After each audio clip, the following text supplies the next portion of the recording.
Vamos a dar inicio a nuestra actividad del día de hoy, a nuestro tema, el cual he titulado la mejor forma de liderar. Y hay una pregunta muy particular que nosotros podríamos hacernos desde el punto de vista bíblico, mis amados hermanos. ¿Quién es el siervo del Señor? Y justamente esta fue la pregunta de el alto funcionario encargado del tesoro de Etiopía, de la reina de Candacé, que le hizo a Felipe. Y quiero citar en este momento el libro de los Hechos de los Apóstoles. En el capítulo 8, versículo 34, dice la palabra de Dios: respondiendo el eunuco, quien era el funcionario de la reina Candacé, dijo a Felipe: te ruego que me digas, ¿de quién dice el profeta esto? ¿De sí mismo o de alguno otro?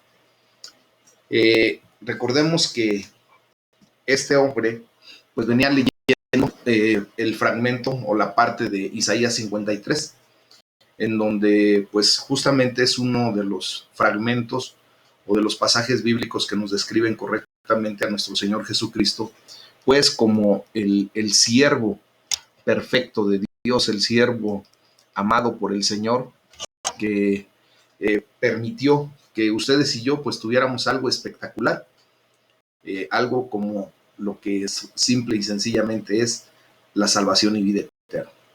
Y el título de el siervo del Señor, pues es de gran dignidad, mis amados hermanos. Este está reservado para líderes de la talla de Abraham, de Moisés, de David.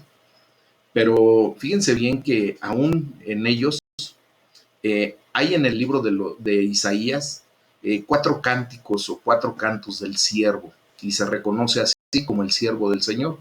En Isaías 42, del versículo 1 al 4, en Isaías 49, del versículo 1 al 7, en Isaías 50, del versículo 4 al 9, en Isaías desde el capítulo 52, versículo 13, hasta el capítulo 53, versículo 12. Allí se resalta un concepto distinto de lo que es la servidumbre. Bueno, pues el papel de nuestro Señor Jesucristo pues se representa perfectamente bien en el punto central de la cruz del Calvario. Allí está especificado y reflejado y revelando todo lo que es verdaderamente el siervo del Señor.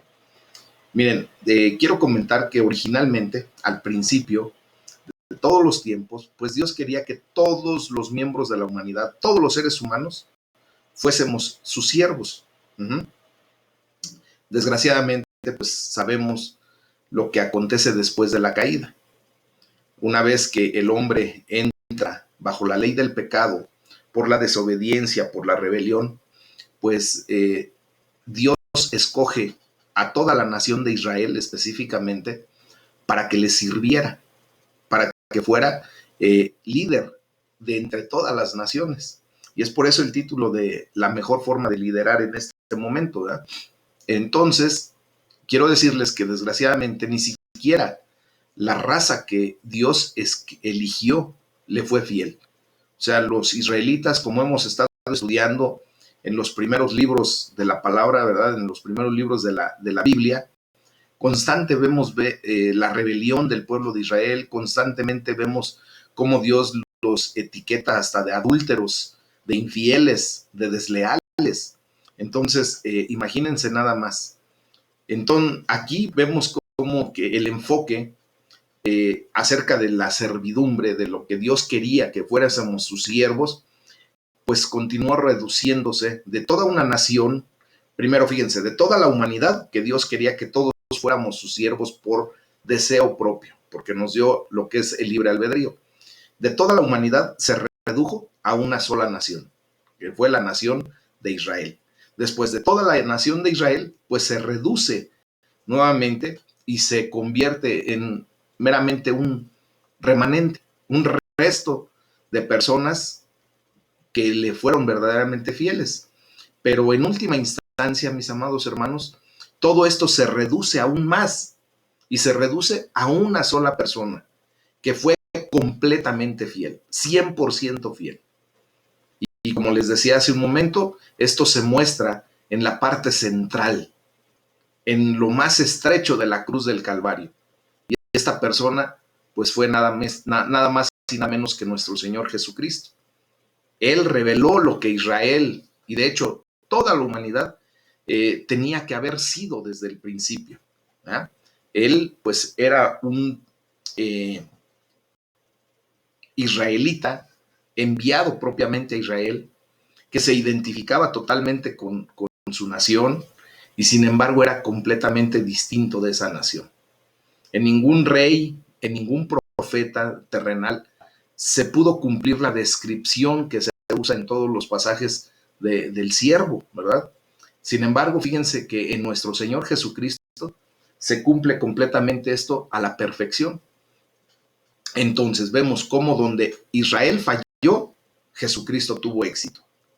Más aún, vemos que ahora es el plan de Dios que la iglesia, fíjense bien, a través de la victoria de Cristo, a través del mérito ganado en la cruz del Calvario de nuestro Señor Jesús y el poder del Espíritu Santo que ahora vive en cada uno de nosotros como seguidores de Cristo, como hijos de Dios, pues el plan de Dios es que la iglesia pueda y tenga éxito. Nosotros podemos y debemos tener éxito, mis amados hermanos. Así justamente nosotros tenemos que venir a ser esos líderes que Dios ha llamado para mostrar su gloria, para mostrar esa revelación que Dios ha traído a la humanidad y llamar a todo ser humano, ¿verdad?, para que vuelva a su propósito original desde la creación. ¿Cuál fue el propósito original de la creación? Como les comenté desde el principio, que todos y cada uno de nosotros como seres humanos hemos pisado la faz de la tierra, voluntariamente deseemos ser siervos de Dios. Venir a postrarnos a sus pies, venir en alabanza, en adoración directamente a Él y solo a Él. Entonces, mis amados hermanos, hoy vamos a ver la mejor forma de liderar, porque en base a la servidumbre, en base a ese concepto perfectamente detallado en la palabra de Dios, Jesucristo nos da una clara idea de lo que es ser un verdadero líder.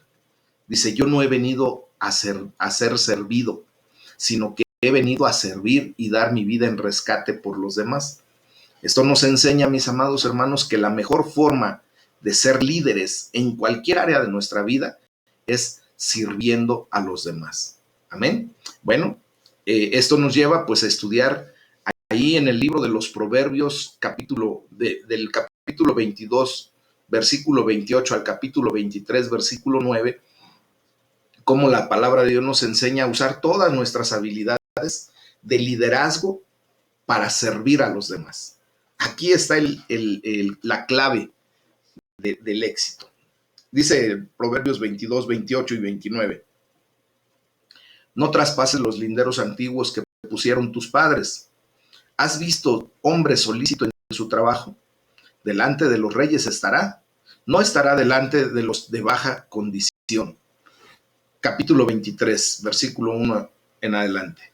Cuando te sientes a comer con algún señor, considera bien lo que está delante de ti y pon cuchillo a tu garganta si tienes gran apetito. No codicies sus manjares delicados, porque es pan engañoso. No te afanes por hacerte rico, sé prudente y desiste. ¿Has de poner tus ojos en las riquezas siendo ningunas?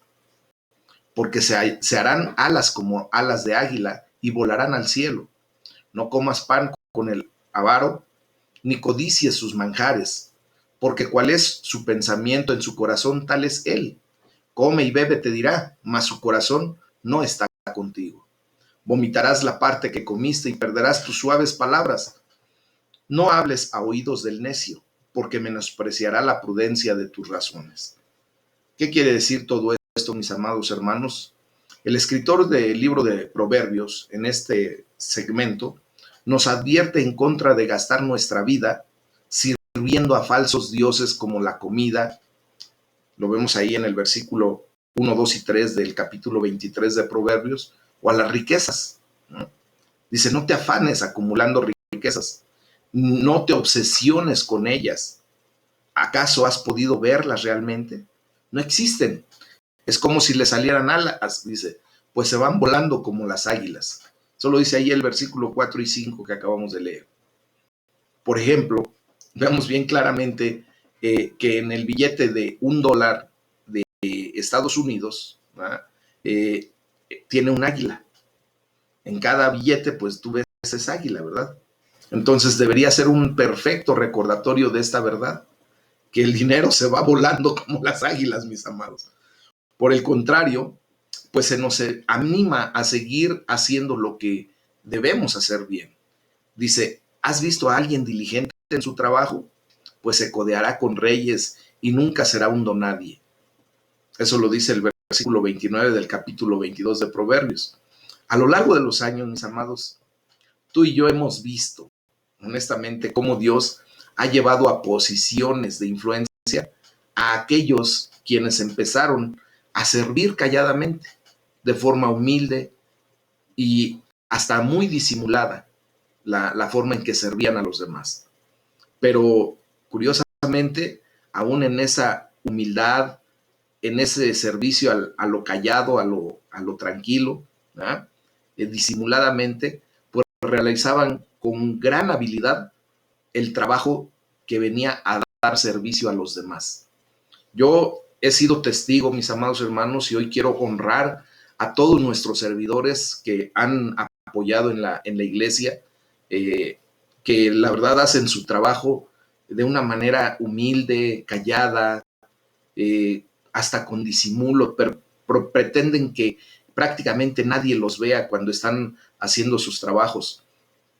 Yo me he dado cuenta cómo mis hermanos de servicio, los servidores, se van temprano, llegan muy temprano el día domingo, acomodan sillas, acomodan todo el equipo de sonido, ponen la cámara, bueno, hacen absolutamente todo, mis amados. Y ya cuando llegamos, ¿verdad? Para el servicio, pues todo está arregladito. Ya hay papel higiénico en el sanitario, está limpio, hacen muchas cosas, ponen, pues ahora con esta modalidad, ¿verdad? Que estamos viviendo, ya tenemos el gel, tenemos el termómetro para checar temperaturas, tenemos los tapetes sanitizantes y todo lo demás. Entonces, si ustedes se han dado cuenta, la gran mayoría de ustedes que nos han hecho favor de estar en el culto presencial, pues se dan cuenta de que ya todo está. Y si se preguntan quién fue, difícilmente van a poder señalar a alguien que hizo tal o cual cosa. ¿Por qué? Porque su liderazgo lo desempeñan de una manera eficiente, con una idea clara de, en humildad, hacer lo que les corresponde, pero realizando con gran habilidad su trabajo, lo que el ministerio les ha llamado a hacer. Y quiero honrar con toda autoridad, con humildad también, a todos los servidores que han pasado a hacer su servicio en la iglesia. Hoy vemos caras nuevas, a lo mejor personas que nos han venido apoyando de un tiempo para acá, pero ¿cuántos hermanos empezamos en el área de servicio? Y muchas veces, pues, simplemente lo hacemos para glorificar el nombre de Dios. Siempre lo hacemos de esa manera. Siempre lo han hecho de esa manera. Y por eso hoy les honro en el nombre de Jesús. Y doy gracias a Dios por sus vidas, así como, por ejemplo, también en el departamento de oración y de intercesión. Nosotros, pues, fácilmente reconocemos a mi mamá, Margarita Gómez Tagle, porque lo he comentado, pero ella me ha dicho, hijo, ¿para qué comentas que yo soy la líder? Simplemente déjame hacer mi trabajo, ¿verdad? Y en humildad, en esa actitud, mis amados hermanos, hasta disimulada, calladamente, ella ha levantado nuestras vidas y junto con su equipo de trabajo, ha levantado nuestras vidas en oración para la gloria de Dios, mis amados. Entonces, esto yo lo estoy diciendo en honra a todos esos hermanos que están liderando de la mejor forma. ¿De cuál forma?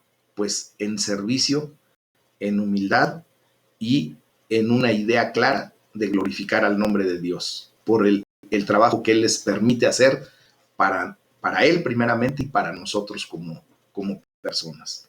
Hoy hay que darle gracias a Dios por el ejemplo, de verdad, por el ejemplo de aquellos que han seguido sirviendo a Dios con habilidad y sin buscar en ningún momento la gloria para sí mismos, sino es un ejemplo de verdad que yo escucho con tanta humildad decir, todo esto lo hago para la gloria de Dios y lo hago con mucho gusto.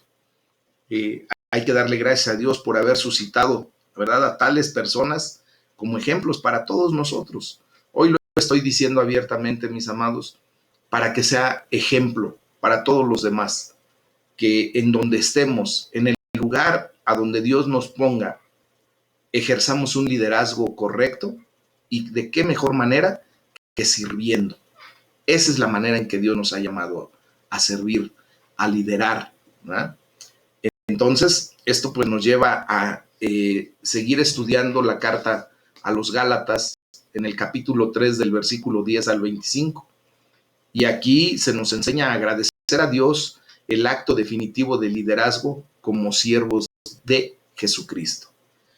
Déjenme decirles que esto debe ser un motivo de orgullo para nosotros, el haber sido llamados para ser siervos de Cristo. Y vamos a leer lo que la palabra de Dios nos enseña esta noche. Dice Gálatas 3, versículos 10 en adelante. Porque todos los que dependen de las obras de la ley están bajo maldición, pues escrito está, maldito todo aquel que no permaneciera en todas las cosas escritas en el libro de la ley para hacerlas. Y que por la ley ninguno se justifica para con Dios. Es evidente porque el justo por la fe vivirá. Y la ley no es de fe, sino que dice, el que hiciere estas cosas vivirá por ellas. Cristo nos redimió de la maldición de la ley, hecho por nosotros maldición, porque está escrito, maldito todo el que es colgado en un madero, para que en Cristo Jesús la bendición de Abraham alcanzase a los gentiles, a fin de que por la fe recibiésemos la promesa del Espíritu. Hermanos, hablo en términos humanos. Un pacto, aunque sea de hombre, una vez ratificado, nadie lo invalida ni le añade. Ahora bien, a Abraham fueron hechas las promesas y a su simiente. No dice y a las simientes, como si hablase de muchos, sino como de uno. Y a tu simiente, la cual es Cristo. Esto pues digo, el pacto previamente ratificado por Dios para con Cristo, la ley que vino 430 años después, no lo abroga para invalidar la promesa. Porque si la herencia es por la ley, ya no es por la promesa, pero Dios la concedió a Abraham mediante la promesa. Entonces, ¿para qué sirve la ley?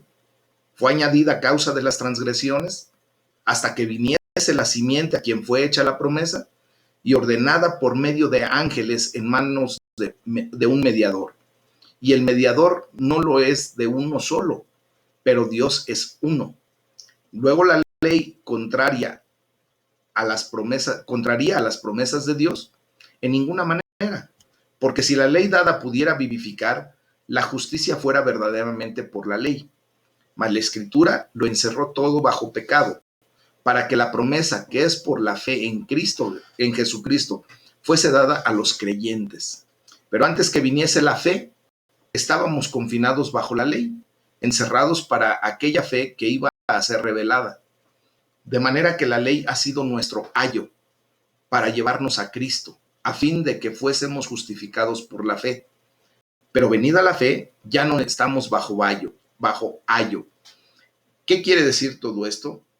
Vamos a desglosarlo correctamente. Miren, nuestro Señor Jesucristo dijo que aquellos de nosotros que lo seguimos debemos liderar de una manera diferente a lo que lo hacen las personas que nos rodean, que no conocen del amor y del temor de Dios. No deberíamos ser mandamases, ni deberíamos dejar que el poder se nos suba a la cabeza. Más bien, debemos seguir el modelo que nuestro Señor Jesucristo nos dejó, ¿verdad? En el liderazgo como siervos, Y por eso inicié el comentario justamente como ese siervo de Dios que es Jesucristo mismo. Jesús resaltó que Él no vino para que le sirvan, sino para servir y dar su vida en rescate por muchos. Esto lo podemos ver allí en Marcos 10:45, mis amados. Entonces, en ese sentido, en este pasaje de Gálatas, Pablo explica cómo esto es exactamente lo que hizo Jesús. La cruz es la máxima expresión de su servicio. ¿Qué mejor expresión de amor que el morir en la cruz sirviéndonos para que nuestros pecados pudieran ser perdonados? Y nos deja, ¿verdad?, esta situación para que nosotros ahora, a través de entender esto, podamos ser líderes correctos, verdaderos líderes como Dios quiso desde el principio que fuésemos, siendo siervos. Todos hemos fallado, mis amados hermanos, en guardar la ley de Dios. Por una o por otra causa, si no mentimos, ya estamos chismeando, y si no chismeamos, ya estamos falseando, y si no estamos falseando, ya estamos adulterando, y si no, cualquier cosa puede hallar Dios en nuestra contra, en cualquier momento. Entonces, según la ley de Moisés, fíjense lo que dice Gálatas 3:10, y que también se ratifica en Deuteronomio 27:26, dice: maldito sea el que no practique fielmente todo lo que está escrito en el libro de la ley. Déjenme decirles que son alrededor de 633 ordenanzas o artículos de esa ley que Dios estableció a través de su siervo Moisés. Entonces, imagínense si con simplemente el decálogo, los 10 mandamientos que nos deja el Señor, ¿verdad?, más resumida la situación, hemos fallado en muchos de esos 10 mandamientos, hemos codiciado, hemos mentido, hemos adulterado, en 10 nada más. ¿Se imaginan si abrimos ese espectro a 633 mandamientos, más o menos? ¿Qué será de nosotros? Sinceramente, mis amados hermanos, estaríamos en una condición de maldición eterna. Para ser justificados por la ley, fíjense, una persona tendría que guardar absolutamente toda la ley, que no le fallara ni un solo artículo, porque una vez que fallara en un solo artículo, se haría transgresor de toda la ley. Así es, Dios lo estableció de esa manera. Y nadie, excepto nuestro Señor Jesucristo, ha hecho esto, de no fallar en ninguno de sus mandamientos. Por lo tanto, pues todos estábamos malditos. Así de sencillo es entender esta parte de la palabra que acabamos de leer, mis amados. Pero gloria sea para nuestro Señor y gracias a Dios, ¿verdad?, que en la cruz, en esa bendita cruz, Jesús cargó esa maldición sobre sí mismo. Tu maldición, mi maldición, la maldición de todos nosotros y de toda la raza humana, de los que ya habían nacido, ya habían morido, de los que estaban en ese tiempo recién nacidos y de los que estábamos por nacer y de los que estarán por nacer de aquí hasta que el Señor Jesucristo venga. Cargó con la maldición sobre sí mismo de todos y cada uno de nosotros. Dice el versículo 13 de Gálatas 3, Cristo nos rescató de la maldición de la ley al hacerse maldición por nosotros. Él se llevó el título de maldito por nosotros, ese título que nos corresponde a ti y a mí. Imagínense nada más. Pablo señala aquello que dice en el libro de Deuteronomio: maldito todo el que es colgado de un madero, mis amados. Y Jesucristo justamente por eso padeció de esa manera. Ser crucificado era la mayor de las deshonras y se convirtió en una maldición y al mismo tiempo disolvió la maldición. Fíjense qué curioso es eso, ¿no? Es algo que de verdad debemos meditar. ¿Cómo fue posible que en la cruz del Calvario Jesucristo se convirtiera en maldito y al mismo tiempo desbaratar, deshacer, disolver la maldición para la gloria de Dios? Y que ahora eso viene a ser de bendición para nuestras vidas. Somos justificados por lo que Jesús, el siervo del Señor, hizo en la cruz por todos nosotros, convirtiéndose en maldición por nosotros, por ti y por mí. Entonces el versículo 14 de Gálatas 3 dice claramente esto. Así sucedió para que por medio de Cristo Jesús la bendición prometida a Abraham llegara a las naciones y para que por la fe recibiéramos el Espíritu según la promesa. Y Jesucristo no se quedó solamente en la cruz del Calvario, ¿verdad? Muerto, derrotado, entre comillas, sino que resucitó y cumplió sus promesas y cumplió la mayor de las promesas que hizo, enviar a su Espíritu Santo para ser nuestra ayuda, nuestro consolador, nuestro paracletos. Y hoy tú y yo gozamos de esa bendición. Estamos bajo la era de la gracia y ahora pues tenemos la bendición de poder experimentar la presencia del Espíritu Santo en nuestras vidas. ¿Ah? La promesa de Dios fue originalmente dada a Abraham y a su descendencia. Y Pablo explica que Jesús es la promesa de Dios. Él fue esa promesa, ya que dice la palabra de Dios ahí en el versículo 16, ya que la escritura no dice, y a los descendientes, como refiriéndose a muchos, no, dice, sino, y a tu descendencia, dando a entender uno solo, y este solamente es Jesucristo. Amén. Entonces, ¿cuál era el propósito de la ley? Pregunta en el versículo 19 de Gálatas 3. Pues la ley tenía por lo menos dos propósitos principales. Primero, nos mostró nuestro pecado. Mis amados, cuando no hay ley, pues obviamente no hay pecado. ¿Por qué? Porque nadie sabe si está transgrediendo algo que no existe. Entonces, tuvo que venir la ley para mostrarnos que estábamos equivocados delante de Dios, que estábamos en pecado. Esto expuso el problema. Simplemente definió el pecado y tenía la intención de frenar el pecado. La ley tenía por lo menos ese propósito al inicio. Primero, mostrarnos nuestro pecado, exponerlo, definirlo para nosotros y tenía la intención de que el pecado se frenara. Una vez que tú y yo conocemos que algo estamos haciendo equivocadamente, pues de inmediato tenemos que ponernos las pilas y dejar de hacer eso. Por ejemplo, cuando antes de que existieran los vehículos automotores, ¿verdad? Pues no existía una ley de tránsito como la conocemos actualmente para los vehículos. ¿Qué tuvo que suceder? Empezaron a salir muchos vehículos, muchos carros y empezaron a tener problemas, ¿verdad?, de tránsito. ¿Qué tuvo que hacer la autoridad? Pues establecer una ley.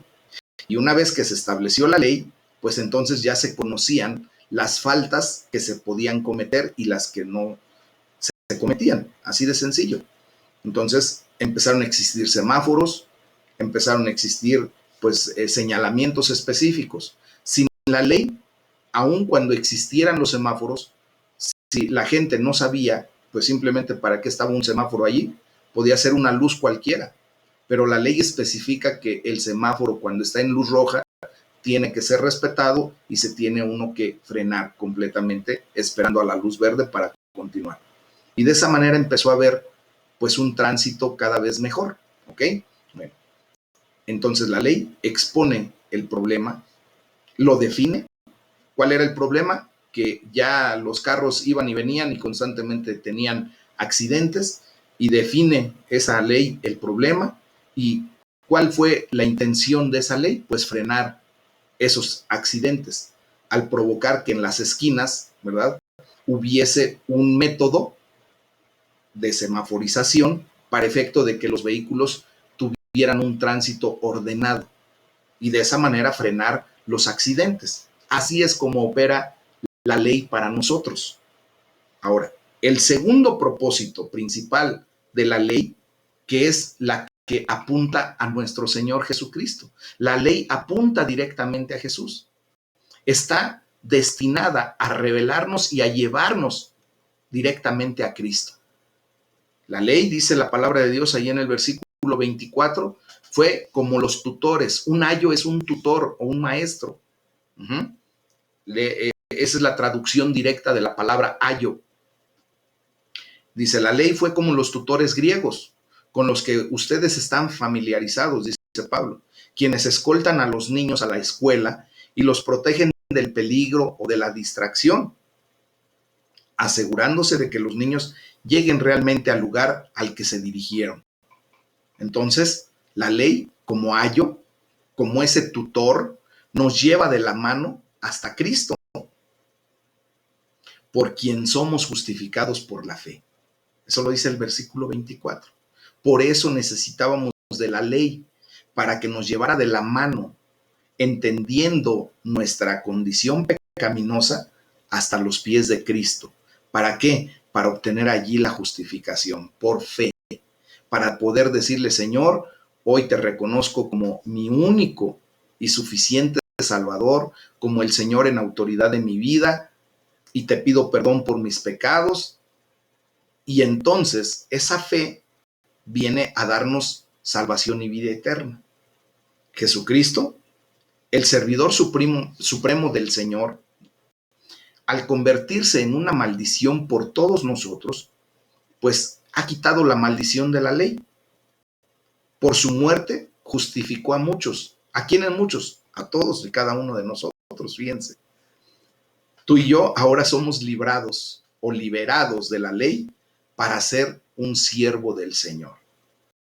Y esto nos tiene que llevar justamente a comprender que hemos sido liberados pues para ejercer una forma correcta de liderazgo a través del servicio.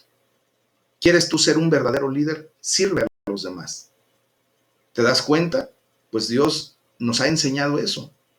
Y tus líderes, por ejemplo, quiero decirte que cada uno de los líderes que se ha levantado en la iglesia, no solo local, sino universal de Cristo, pues han venido a dar su vida en servicio. Y yo creo que tú lo puedes ver y notar en las áreas de tu vida en donde tú has podido vivir la experiencia del servicio de alguno de los hermanos. Amén. Entonces, ese es el punto, mis amados. Hoy tenemos que darle gracias a Dios porque en este último acto de servicio, nuestro Señor Jesucristo tomó sobre sí mismo la maldición que debía caer sobre mí, sobre ti, sobre nosotros. Hay que darle gracias porque por eso tú y yo ahora somos justificados por la fe en Cristo. Gracias por habernos hecho libres, pero para cumplir un propósito, para servir eficazmente, mis amados. Y pues allí nos tiene que llevar a seguir el modelo de nuestro Señor Jesucristo para liderar correctamente. Jesucristo, pues simple y sencillamente, vino a darse a sí mismo por ti y por mí. Él no esperó que tú y yo le sirviéramos, sino Él vino a servirnos, a dar su vida en rescate de la nuestra. Y pues eso, recuerden que a toda acción corresponde una reacción. Cristo tuvo la acción de darse, de servirnos. ¿Y cuál tiene que ser nuestra reacción, mis amados hermanos? Pues ser recíprocos, sirviendo a los demás, mostrando el amor de Dios a los demás. Esa es la mejor forma de liderar, mostrar el amor de Dios hacia los demás a través del servicio. Entonces, fíjense bien que el modelo de Jesús es el verdadero liderazgo que se alcanza cuando el líder se dedica a servir a otros, no a engatusar o a inducir a otros para que lo sirvan a él. La verdad, mis amados, es lo menos que debemos estar esperando. Como lo vuelvo a repetir, lo que dije al inicio fue muy concreto. Dios originalmente escogió a la humanidad completa para que le sirviéramos de corazón. Por el pecado, el hombre caído se apartó de esa situación y el pecado nos engaña de tal manera que la gente que no conoce de esto, de la palabra de Dios, del amor de Dios, pretende, ¿verdad?, que la gente le sirva. El pecado lo engaña y por eso la gente busca, ¿verdad? Hasta esclavizar a otras personas para obligarlos a servir.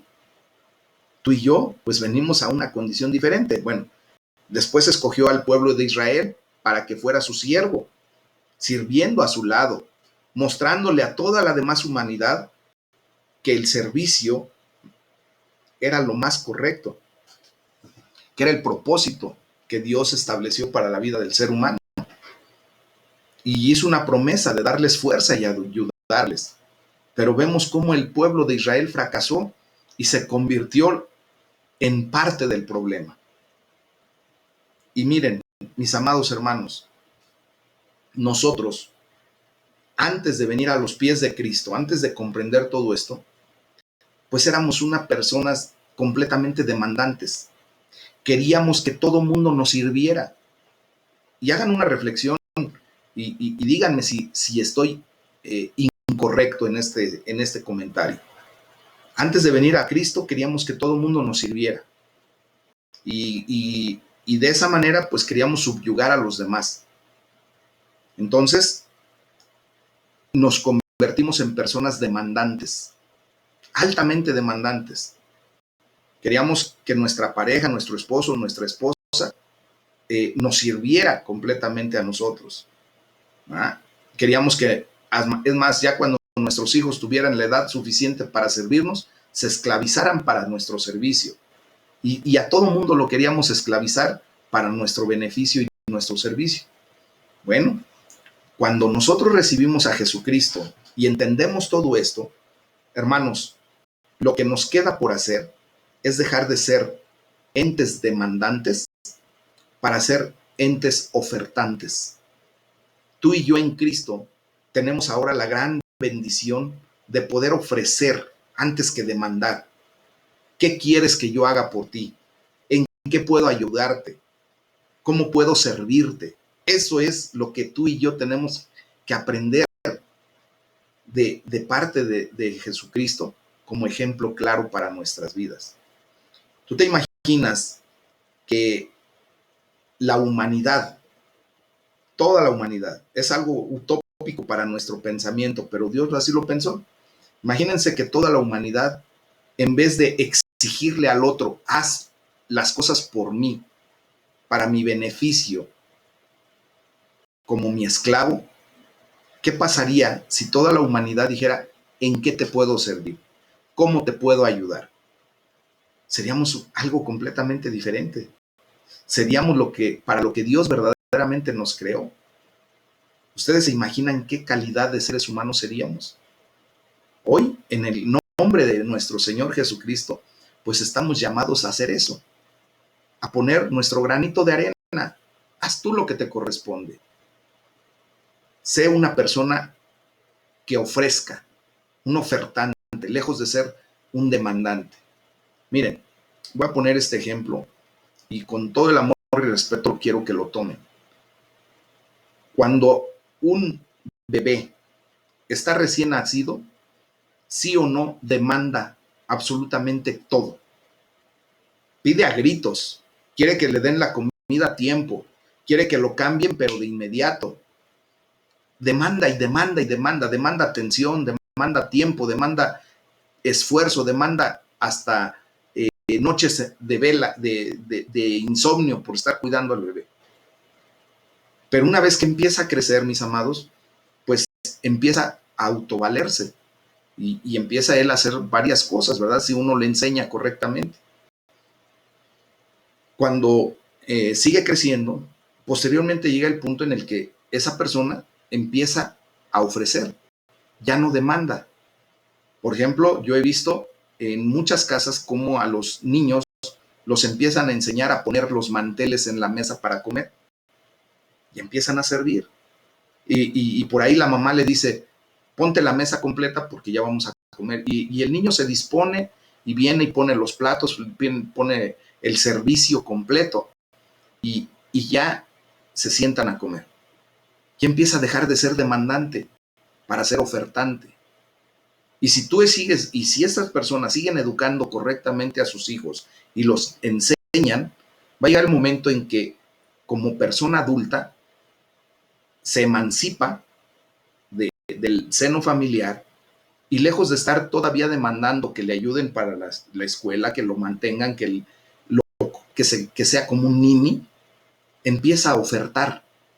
¿Y qué es lo que hace? Va y busca un trabajo después de sus estudios, lo que haya sido, y empieza a producir. Y después viene con sus padres y dice, ¿sabe qué?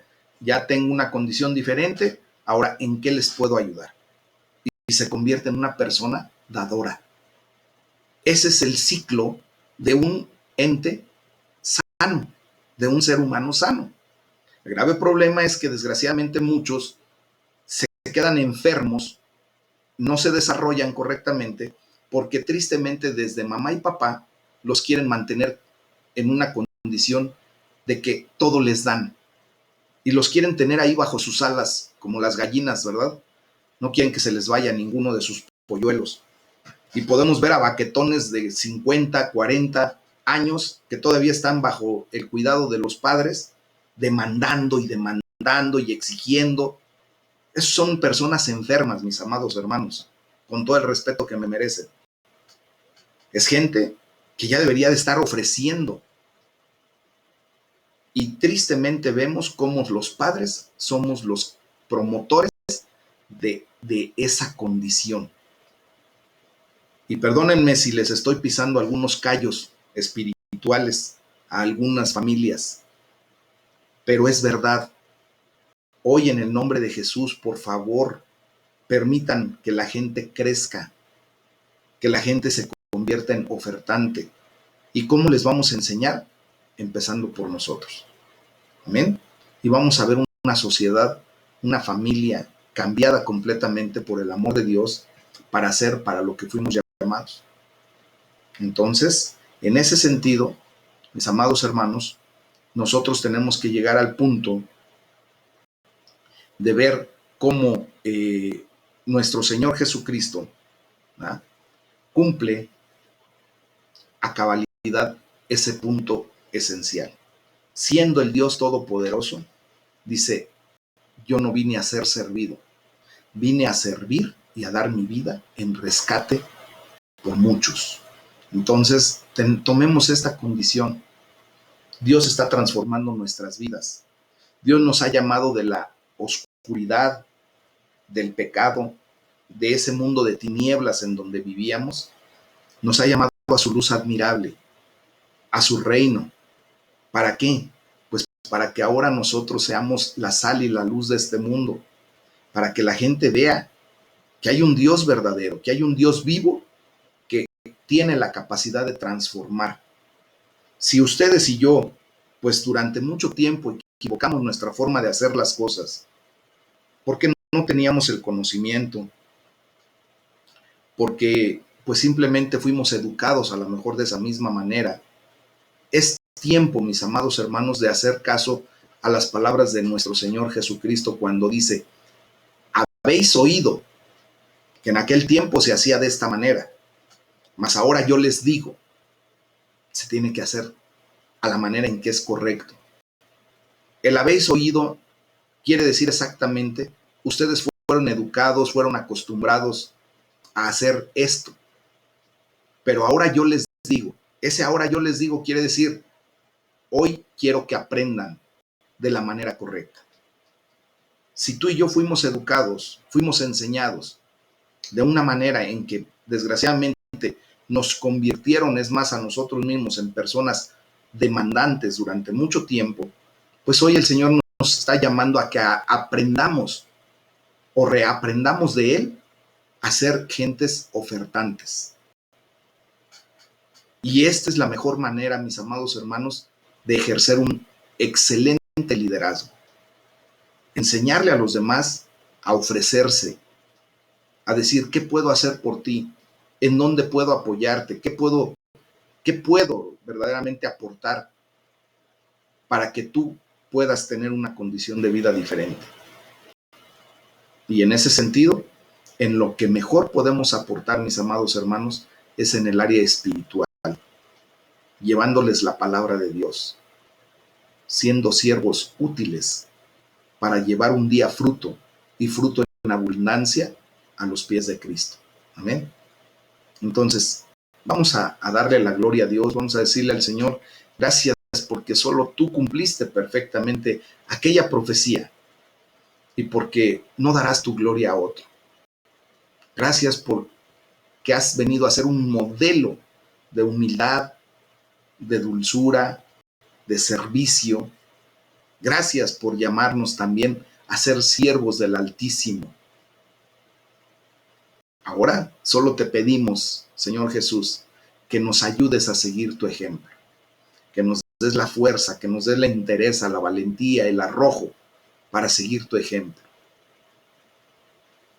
Y de esa manera bendecir el nombre de nuestro Señor. Amén. Es el tema del día de hoy, mis amados hermanos. Vamos a orar a Dios, vamos a darle gracias, vamos a exaltar su nombre, a bendecirlo a través del servicio. Y hoy vamos a servirle a muchas de las personas por las que hemos estado orando. ¿Verdad? Vamos a servirles como un equipo grande de intercesión, de oración por todos ellos. Amén.